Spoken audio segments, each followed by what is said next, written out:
Well, hello, everybody. Thanks for joining Jay and I. It is time for another episode of 10 TV Plus, talking all about the 10 weather impact. April 1st. No fools today, though, Jay. No April Fool's Day jokes for our viewers at home. No, we actually have good weather today and then bad weather tomorrow, and that's a fact of a fact. Kind of the calm before the storm, calm in between the storms here. It really is, yes. We had Sunday night, and now here we go again. So we're going to go through the forecast this morning. I know, it is kind of exciting, but today is going to be a really nice day, but what we do need to start to focus on is going to be our first weather impact alert day. That begins late Wednesday, and it's going to go overnight into early Thursday. It's for strong storms, and it's also going to be for heavy downpours. And you can see the temperature trend. Unlike yesterday, we were going down after the morning. Now we're doing that nice crescendo up, getting into the 50s by later this afternoon, and then we will be down into the mid to upper 40s for the second half of the day. But here's what we need to know about the severe weather outlook for tomorrow. You can see again, we are getting into those level 2s and 3s out of 5 on the severity scale. All hazards are going to be possible, so that includes damaging winds, large hail, which large hail, by the way, is 1 inch in diameter or bigger, and even some isolated tornadoes. There is that possibility we could see some spin-ups. But the number one concern right now is going to be with the heavy rain that we see localized flooding or flash flooding.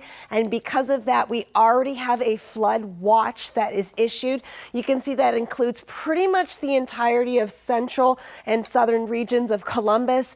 I would still keep an eye on Coshocton, Cambridge, Mount Vernon, but these are the spots that are more likely, especially along the river. And remember, a watch means, hey, heads up, there is a potential for flooding. When warnings are issued, which can happen between Wednesday night through Sunday, that means take action. Flooding is either happening or about to happen. If a flash flood warning is issued, that pertains to flash flooding.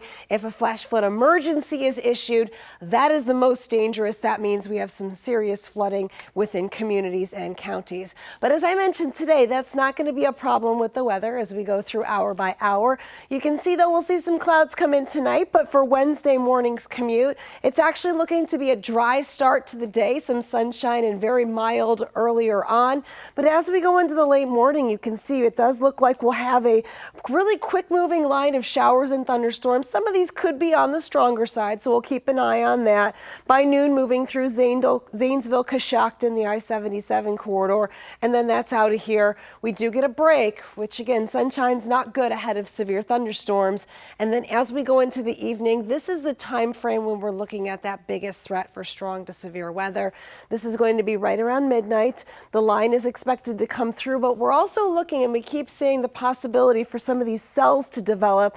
Those are always a concern because sometimes they feed off of themselves. They get that extra energy and oomph, and we could see isolated severe storms. And again, all the hazards will be possible with this. This continues until Thursday morning, and then we still could see a risk for strong to severe storms again on Thursday, which you can see is depicted here on the hour-by-hour forecast.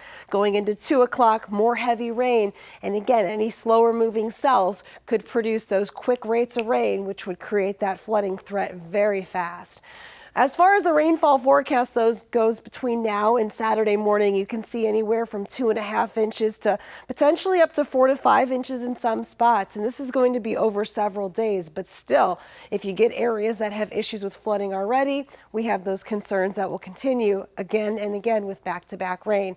But for today, it'll be mostly sunny, 54 degrees. If you are going to the Clippers home opener, great night for baseball. I would just maybe grab a sweater or maybe a nice warm blanket, because even after the first pitch, when the sun goes down, it will get a little bit chilly out there.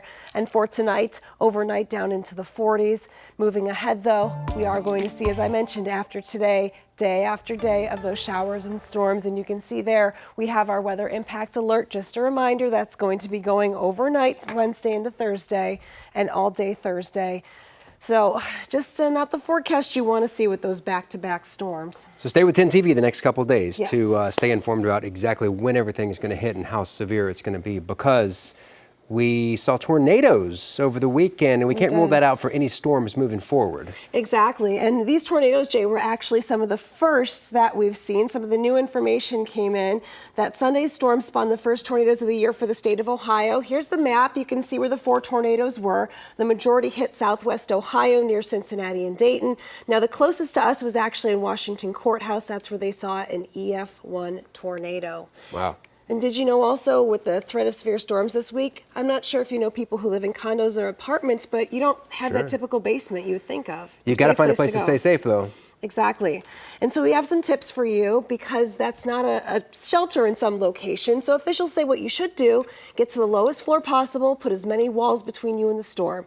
Now that means sheltering in a bathroom or a closet with 4 sturdy inside walls around you. Also make sure to bring something to cover your head like heavy blankets, a mattress, or especially for the kids, a helmet. And the important part is just make sure you know what that plan is and your family does as well. I was watching in central Ohio, and as the storms approached, we went from a watch to a warning very quickly. So you may not have, hours on end to, gather things, make phone calls, and travel there. So you really need to take into account what your planning factors are. And this location should also be somewhere that you can get to quickly because as we've seen, and Jay and I both know, the weather can change so rapidly. Oh, yeah. Definitely. And as a reminder, so watch versus warning. A watch is when the atmosphere is favorable for producing tornadoes, but nothing's actually been seen. Exactly. Versus a warning? It might have been seen outside of the watch area. So a lot of times we look upstream. We look at what's coming our way. And if there's been tornadoes, there's been flooding, there's been severe thunderstorms, typically the Storm Prediction Center will issue that watch, which means, hey, be on alert. But the minute a warning is issued, that means it's imminent. That's either happening now or it is expected to happen very soon. Warning is more severe than a watch in most cases. It is. If you haven't taken shelter already, now's the time to do it. Yes, exactly. And you know what? It's better to play it safe because as you know, some people say, well, this could never happen to me. But as we saw with those tornadoes, it just takes one storm. Yeah, it surely does. And so if you have a family, it's a good idea to go over that plan. But it's not just your physical safety. You all should have a plan for your financial safety. Jay reported earlier, it's why you want to make sure you check your insurance policy because with so much rain on the way this week, you want to look at what covers your home when it comes to water damage. Today actually could be a good time to do that quick scan of your property. Take pictures before and after storms. You can also clean out your gutters. That'll help keep water out of your basement. Experts say these small tasks can actually help you prevent major damage. Have a checklist. Make sure you know what's in your home and that you understand your insurance policy.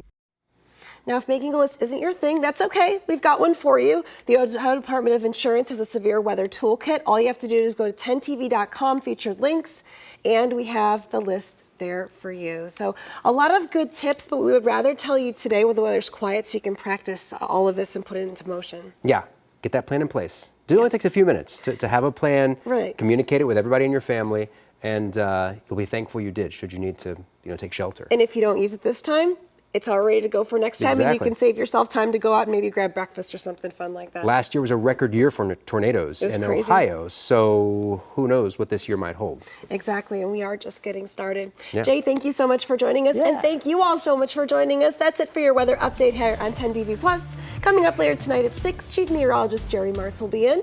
Until then, you can catch more news, weather online at 10tv.com. Have a great afternoon, everyone.